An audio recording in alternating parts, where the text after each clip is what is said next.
bonsoir à tous, ici Pixar Gaming sur une nouvelle vidéo. Aujourd'hui ça va être la toute première vidéo critique de film et je vais donc parler du film Monster Hunter. Donc d'avance je vous explique tout de suite comment ça va se passer. Il va y avoir une partie spoil et une partie no spoil. Et voilà, donc dans la partie no spoil évidemment je vais juste raconter un petit peu le synopsis et donner mon avis de manière très globale sans rentrer dans les détails. Et après dans la partie spoil là j'en parlerai beaucoup plus longuement et j'expliquerai un petit peu ce que j'ai vraiment pas aimé, ce que j'ai aimé, pour quelles raisons, etc. Donc voilà. Autre chose tout de suite à dire aussi, c'est que mon avis n'est qu'un avis. C'est-à-dire que je ne suis pas professionnel, je ne suis pas critique de manière professionnelle, je donne juste un simple avis et que dans tous les cas, même un professionnel ou pas, c'est de l'art, les goûts et les couleurs ça se discute pas vraiment, c'est jamais, comment dire, c'est qu'un avis personnel, donc faites votre propre avis. Qu'on vous dise que quelque chose est bon ou qu'il est mauvais, ce n'est qu'un avis, ce n'est jamais une vérité, ça va dépendre de vos goûts à vous, de votre perception des choses, et c'est pour ça que c'est à vous de regarder par vous-même les films, les jeux, de jouer à vos jeux, de regarder les films, comment dire, d'avoir votre propre retour d'expérience et ne jamais se fier exactement 100% comme ça à un avis qui vient de quelqu'un d'autre. Donc du coup, on va commencer par la partie no spoil. What the hell is that? On a 6!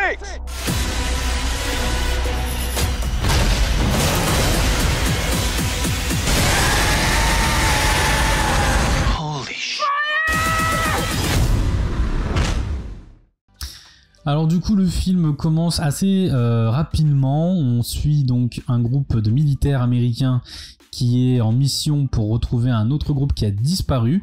Le groupe en question est dirigé par une certaine Artemis et ils vont très vite se retrouver victimes d'une tempête de sable qui va les envoyer par le biais d'un procédé, je vous passe les détails, je vous expliquerai ça dans la partie spoil, par un procédé qui va les envoyer directement dans un autre monde sans qu'ils s'en rendent compte tout de suite puisque c'est d'un désert à un autre désert et ils vont très vite se rendre compte qu'ils ne sont plus du tout sur Terre et ils vont se faire attaquer par un monstre gigantesque et vont essayer de survivre. Voilà, très brièvement, c'est le synopsis du film. Voilà. Donc maintenant, le titre en soi du film me dérange un peu parce qu'ils appellent ça Monster Hunter. En réalité, ça devrait être Monster Hunter World puisque rien que déjà en soi le synopsis de passer d'un monde à un autre, un univers à un autre, World, voilà, et en plus de ça, dans tous les cas, il y a beaucoup de personnages du jeu Monster Hunter World présents dans le film, sans vous dire lesquels, je ne veux pas vous spoiler justement, mais vous verrez bien en regardant le film qu'il y a beaucoup de personnages de World, ainsi que certaines mécaniques de gameplay retrouvées dans World. Donc, moi, qu'est-ce que je pense de ce film ? Il peut être regardé déjà à la fois par ceux qui connaissent la licence, qui connaissent le jeu, comme ceux qui ne le connaissent absolument pas. Déjà, c'est on va dire un point positif. Il n'y a pas besoin de connaître la licence, de connaître les histoires des jeux, puisque le film a son propre scénario. Il a son envie propre de faire quelque chose, de construire, de raconter quelque chose. Même si en réalité, ça raconte pas grand-chose. Mais bon, bref, ça c'est autre chose. Mais voilà, en tout cas, il a son histoire, donc ce qui fait que vous n'êtes pas obligé de connaître la licence.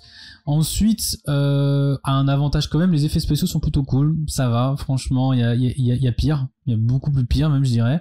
Après, il y a aussi le fait que les cris des monstres, etc., pour ceux qui connaîtront la licence en tout cas, vont être contents que ça a bien été retranscrit, c'est bien, comment dire, chaque monstre on va dire est bien représenté, mais c'est tout, ça va vite s'arrêter là. En réalité, moi j'ai pas vraiment aimé bien le film pour diverses raisons que je vous raconterai dans la partie no spoil, mais c'est un film bateau, en réalité c'est un nanar, j'ai envie de dire, il n'y a pas vraiment de logique, faut pas essayer de comprendre en fait le film, c'est un film qu'on débranche son cerveau, on le regarde en mode menu popcorn, parce que si on essaye de relier 3 neurones et de comprendre un petit peu le scénario, il est bidon, hein, pour beaucoup de raisons il est bidon, et surtout bah c'est oubliable. Franchement, c'est oubliable. Si en fait on enlève la licence Monster Hunter, c'est un film comme les autres. En fait, on enlève le mot Monster Hunter, et si c'était des monstres bateaux, un dinosaure, etc., c'est ni plus ni moins qu'un film où on affronte un mégalodon, un tyrannosaure, une connerie comme ça. Ça ressemble un petit peu à tout ce genre de film-là, où on affronte des humains, vont affronter un monstre énorme, et ils vont s'en sortir, ils vont faire des blagues bidons durant tout le film, et à la fin, tous leurs amis meurent, mais eux ils sont super contents parce que la vie est belle. Voilà, c'est vraiment ça le film, hein. C'est ni plus ni moins que ça. Donc voilà, donc moi à mes yeux j'ai pas aimé, mais il n'y a pas tout acheté non plus, mais c'est vrai que c'est un film très médiocre. Après c'est dommage parce qu'il y a beaucoup de bonnes idées qui ont été très mal exécutées, et puis même si le budget était pas énorme, ce que je peux comprendre, et ben il y avait beaucoup d'autres choses qui auraient pu être faites. En fait il y a beaucoup d'actions manquées, c'est ça qui est très frustrant. Après de base je m'attendais pas à grand chose avec ce film, honnêtement. Dès que j'avais vu à l'époque, bien avant qu'il sorte, quand j'avais entendu des rumeurs comme quoi qu'un Monster Hunter allait sortir, quand j'ai vu tout de suite que c'était Mila Jovovich, je me suis dit bon laisse tomber, c'est mort. C'est n'importe quoi. De toute façon, dans tous les films, dans toutes les licences où elle a joué, elle les a toutes détruites, les licences. Et bizarrement, c'est que de Capcom. Donc voilà, c'est marrant, mais elle détruit toutes les licences Capcom des jeux, elle en fait des films bidons. Alors après, je sais bien que c'est pas elle la réalisatrice, hein, c'est juste une actrice, mais quand même, moi à sa place, j'accepterai plus de propositions de films de Capcom, quoi, d'adaptation. Donc voilà. Donc il n'y a pas grand chose à dire de plus pour la version no spoil, juste que ouais c'est un film très vite oubliable, mais il est pas non plus détestable au plus haut point. Vous pouvez le regarder, vous passerez un moment popcorn, il y a de l'action, il y a des monstres, voilà, il y a encore de l'action, il y a 45 minutes enfin bref, je peux pas vous raconter plus que ça dans la partie no spoil, mais il se passe quand même 45 minutes de pas grand chose, très peu d'action vers la fin, et c'est très vite expédié. Donc le combat final est très vite expédié, et même il n'y a pas grand chose aussi à dire de plus sur le combat final en tout cas. Donc voilà, un film oubliable, Osef, j'ai envie de dire. Donc sans plus attendre, nous allons partir dans la partie spoil. What the hell is that? On a 6!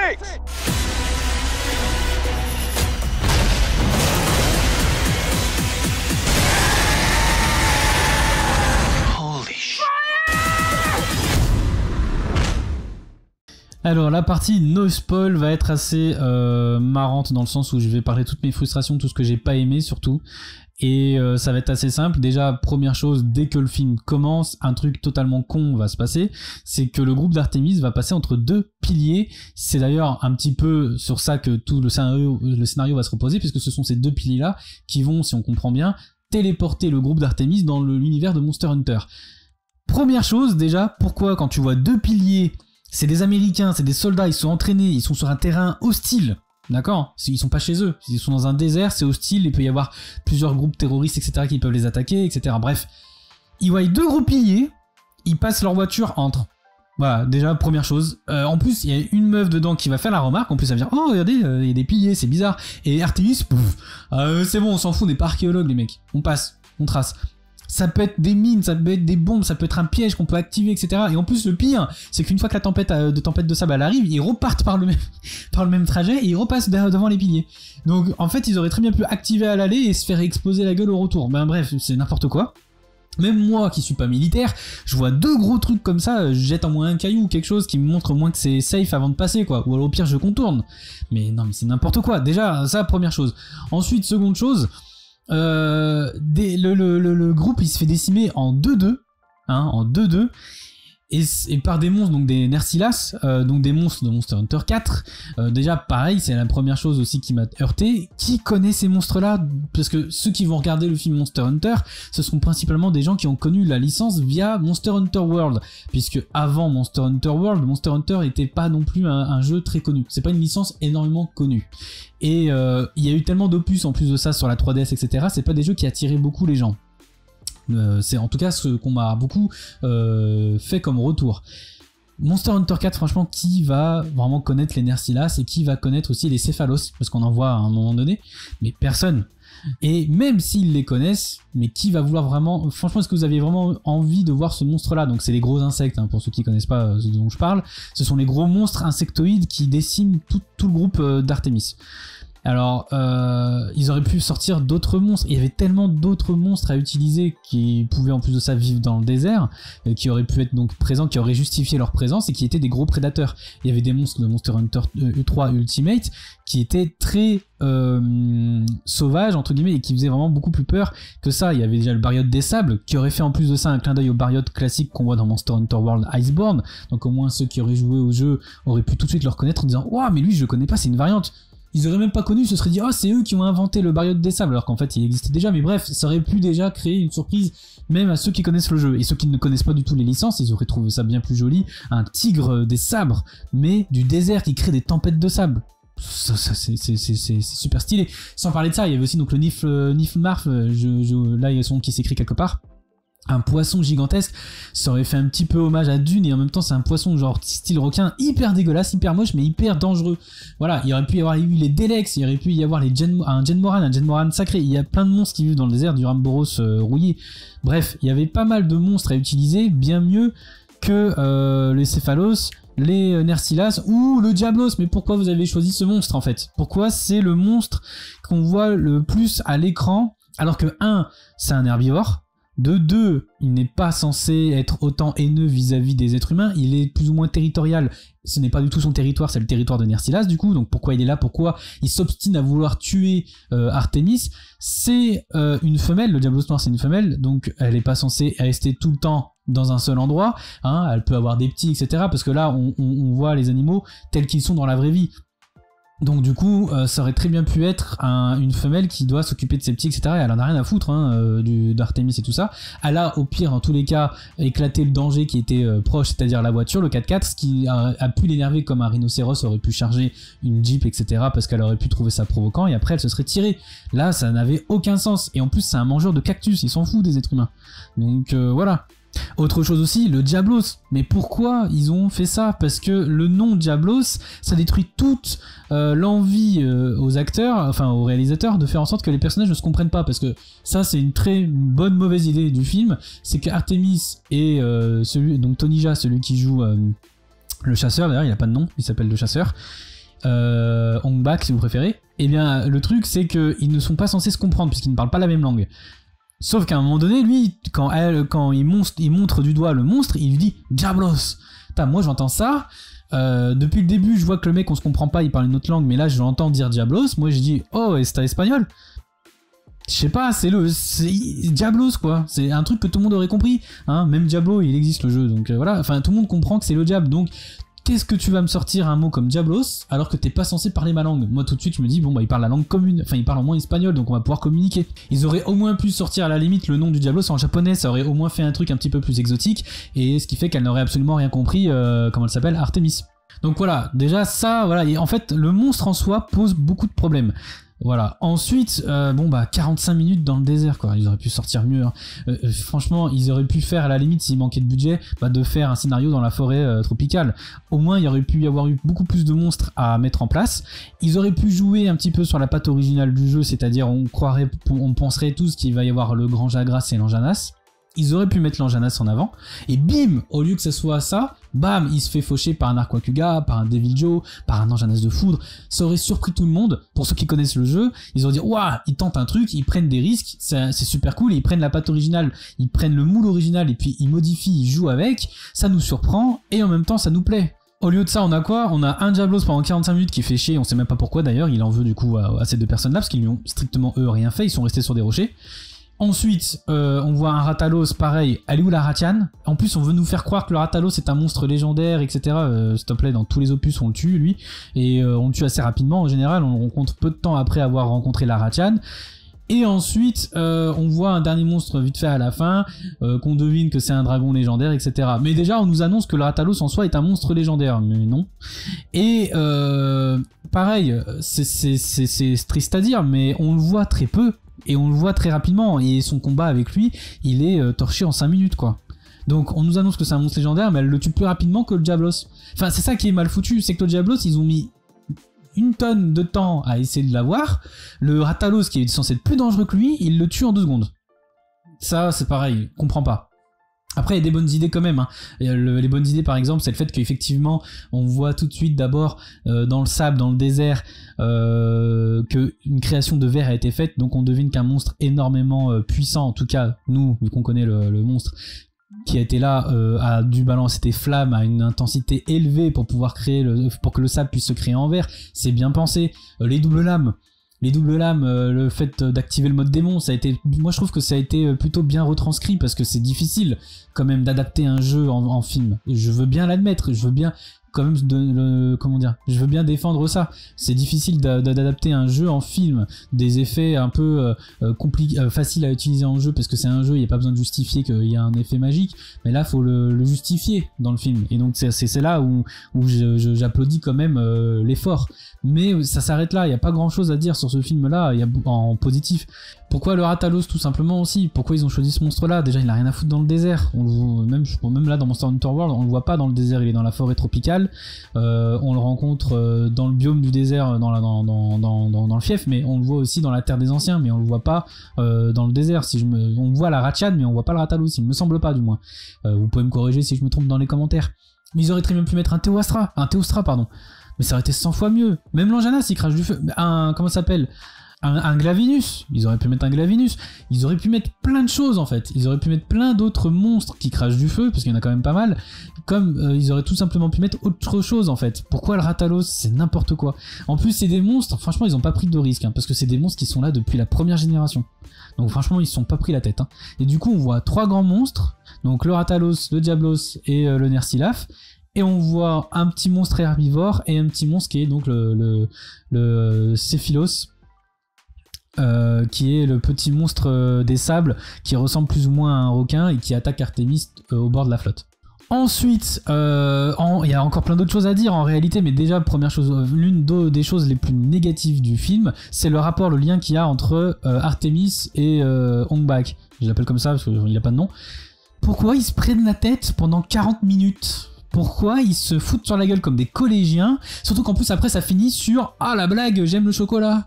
parce que ça aussi c'est ça, toute la vanne, en plus le gag il dure énormément longtemps, et tout est basé sur ça, c'est le fil rouge, c'est le chocolat. Ils vont bien s'entendre grâce à du chocolat. Le mec, Tonija, c'est un mec qui vit dans un univers où il y a des monstres qui peuvent les tuer en 2 secondes, aucun monstre, on va dire, n'est inoffensif dans cet univers-là, aucun animal est inoffensif, le moindre monstre peut les déchiqueter en quelques secondes, en quelques instants, il les décime.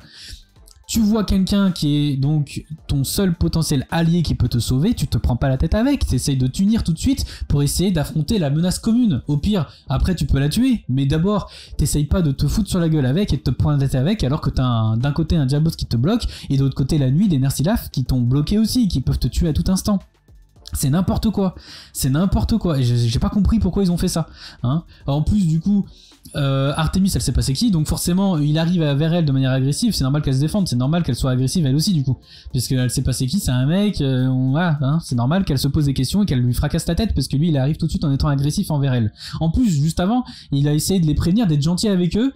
Certes, il y en a un qui a tiré dans sa direction, mais Artemis a levé l'arme et tout, elle a fait comprendre que non, c'est pas bon. Donc, ça, il l'a vu. Puis de toute façon, il a vu qu'ils sont tous fait tuer, donc au pire, aide-la, quoi.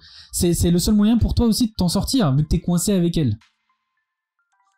Et non, bah du coup, ils vont se taper dessus durant tout le film, et à la fin, à un moment donné, elle va dire, vas-y, on fait une trêve, tiens, je te passe du chocolat. Et puis lui, c'est bon, il est soudoyé en 2 minutes. Elle lui a détruit ce qui restait de souvenirs de sa famille, parce qu'il était en train, il priait ses ancêtres. Et lui, elle détruit ça, elle lui nique toute sa vie. Et lui, c'est bon, vas-y, tu m'as passé du chocolat, vas-y, on est potes. Voilà, donc les gens, sachez que si vous voulez vous faire des amis dans la vie, vous lui offrez des Kinder, ça passe. Pareil, donc du coup, une fois que ça s'est réglé et qu'il tue, pareil, le Diablos très rapidement au final, ils vont se retrouver dans la forêt ancienne, ils vont rencontrer l'amiral qui va du coup être celui qui va expliquer le scénario après 50 minutes de film. Donc déjà aussi ça c'est bidon, vu que c'est le seul qui parle l'anglais. Déjà pourquoi il a pas pris l'anglais à tous les autres membres de son groupe, aux autres chasseurs, donc ça a pas de sens qu'ils ne comprennent pas, mais surtout c'est que du coup quelqu'un qui connaît pas Monster Hunter, il va faire mais 50 minutes après le début du film, il va comprendre le scénario. C'est débile là aussi, c'est n'importe quoi. Puis en plus, franchement, le costume quoi, aussi au passage, c'est quelque chose qu'on aurait pu voir dans des fanfictions sur YouTube, mais là dans un film à gros budget, c'est quoi cette tronche qu'il a, l'amiral? Pareil, le palico, il est horrible. Et en plus, il essaie de pécho Artemis. Non mais n'importe quoi. Et le groupe de chasseurs, qui sont des chasseurs honorables, c'est des chasseurs un peu à la samouraï, un esprit honorifique dans les jeux, ils agissent comme des gros violeurs en série lorsqu'ils voient Artemis coincé dans une cage. Ils l'ont mis dans une cage et ils font... Ils la sifflotent. Et les mecs, qui ont déjà d'autres meufs à côté d'eux, donc ils ont pas besoin de faire ça, mais les meufs aussi, ils la provoquent. Mais pourquoi vous avez fait ça? C'est quoi ces chasseurs de merde? C'est quoi? J'ai pas compris. Il y a rien qui est respecté dans ce film. Hein. L'ambiance, c'est zéro. Il y a rien qui est respecté. On se sent pas dans un Monster Hunter. On se sent dans un film. Le titre ça aurait été On survit en mangeant du chocolat et on essaye de survivre dans un désert. Voilà, c'est ça le titre du film. Parce qu'en réalité, à quel moment on voit des chasseurs de monstres? Parce que c'est Monster Hunter, chasseur de monstres. Les mecs, c'est je survis avec un pélo que je connais pas, qui dit Diablo toutes les 2 secondes et qui me donne et à qui je donne du chocolat, tout va bien. Voilà, c'est ça l'histoire du film. Voilà, techniquement. Voilà, donc désolé, vous me voyez en fait rager pendant 20 minutes, mais parce qu'il n'y a rien d'autre à dire. Hein. Les points positifs, c'est très simple. Les effets spéciaux, le respect des cris des monstres, hein, et le fait de rendre ça très violent. C'est vrai que je l'ai pas dit dans la partie no spoil, mais c'est vrai que c'est un point positif quand même. C'est que, en fait, ils ont très bien aussi retranscrit la violence des monstres, la violence des combats. C'est qu'un monstre de Monster Hunter, quel qu'il soit, tu l'affrontes dans la vraie vie, tu te fais démonter. Dans les jeux, tu te fais éclater, tu te fais prendre des attaques de feu, de flammes, de glace, de foudre. C'est bon, tu prends une petite potion, tout va bien. Tu meurs, au pire, t'es juste évanoui, tu reviens à la charge comme si de rien n'était. C'est vrai que là, au moins, tu te fais attaquer par un Diablos ou n'importe quoi d'autre, tu te fais éclater, t'es mort, en un seul coup, t'es éclaté. Donc ça, c'est vrai, la violence, par contre, des combats, enfin la violence que les monstres ont vis-à-vis des humains, c'est plutôt bien retranscrit, ça aussi, j'ai bien aimé. Mais voilà, ça s'arrête là. C'est assez gore, le coup des insectes qui éclatent et qui sortent du corps du gars, mais... Voilà quoi. En plus, le pire, c'est que Milla Jovovich, c'est un petit peu aussi un Rambo féminin. On sait d'avance que, de toute façon, la meuf, elle arrive à tout faire, tout ce qu'il y a dans sa vie. Elle arrive toujours à tout détruire, à tout éclater. Donc en fait, c'est une Marissou, on s'en fout d'elle. En fait, on n'a même pas peur pour elle. On n'a aucune sympathie à son égard, puisque de toute façon, la meuf, elle arrive à survivre là où tous les autres meurent, en fait. Et c'est pareil dans Resident Evil, etc. Elle a toujours le même style de rôle, c'est la grosse warrior qui éclate tout et tout le monde est nul à côté d'elle et personne n'arrive à sa cheville. Et puis Tony Jaa, lui, en fait c'est Monsieur Muay Thai et c'est tout en fait. On l'a pris parce qu'il sait faire des arts martiaux, c'est tout pourquoi on l'a pris, c'est juste pour ça. Il a quasiment pas de ligne de dialogue et puis c'est tout ce qu'il sait jouer en fait, des trucs d'action, voilà, bonne chorégraphie. On les voit se battre durant tout le film comme je vous ai dit. Et contre les monstres, il va faire 2-3 petites scènes acrobatiques et c'est tout. En fait, il sert à rien, il est pas charismatique pour un rond. C'est vraiment pourri, les 2 personnages sont pourris et ceux qu'on suit sont nuls. Voilà. Donc, voilà, c'est tout ce que j'ai à dire sur le film. N'hésitez pas quand même à aller le voir, je vous invite à aller le voir malgré tout pour vous faire votre propre avis. Donc oui, comme je disais, n'hésitez pas à aller le voir. Pour vous faire au moins votre propre avis. Si peut-être que c'est moi qui suis trop dur. Peut-être que c'est moi qui suis trop dur après. Donc n'hésitez pas à me donner votre avis du film. Si vous l'avez vu, n'hésitez pas à me dire là en commentaire. Si vous ne l'avez pas vu, allez le voir et après venez me dire en commentaire ce que vous en avez pensé. Moi je suis curieux de savoir si je suis le seul à avoir ragé devant ce film tellement il est nul pour moi à mes yeux. Même si ça se dit pas parce que c'est vrai qu'il y a du travail derrière. Je sais que ça prend beaucoup de temps pour faire un film. Rien que quand je fais des vidéos pour des clients en tant que professionnel, je sais que ça prend beaucoup de temps, c'est beaucoup de travail. Mais eux, c'est des équipes, ils ont des dizaines de millions de budget, c'est pas normal de faire un film aussi nul. Il y a tellement de bonnes idées qui auraient pu être faites, j'en ai déjà cité quelques-unes là en parlant avec vous, mais il y avait tellement de scénarios, de choix possibles à faire, ça aurait pu être un film monumental et c'est un film qui va être aux oubliettes au final. Voilà, c'est dommage. Donc voilà, si cette vidéo vous a plu, surtout n'hésitez pas à la partager, à mettre un like et à commenter, à me dire ce que vous en avez pensé. Et enfin, si ma chaîne vous plaît et que vous n'êtes toujours pas abonné, n'hésitez pas à le faire, ça me ferait super plaisir. Moi sur ce, je vous souhaite une bonne semaine et un bon week-end, et je vous dis à la prochaine. Ciao ciao.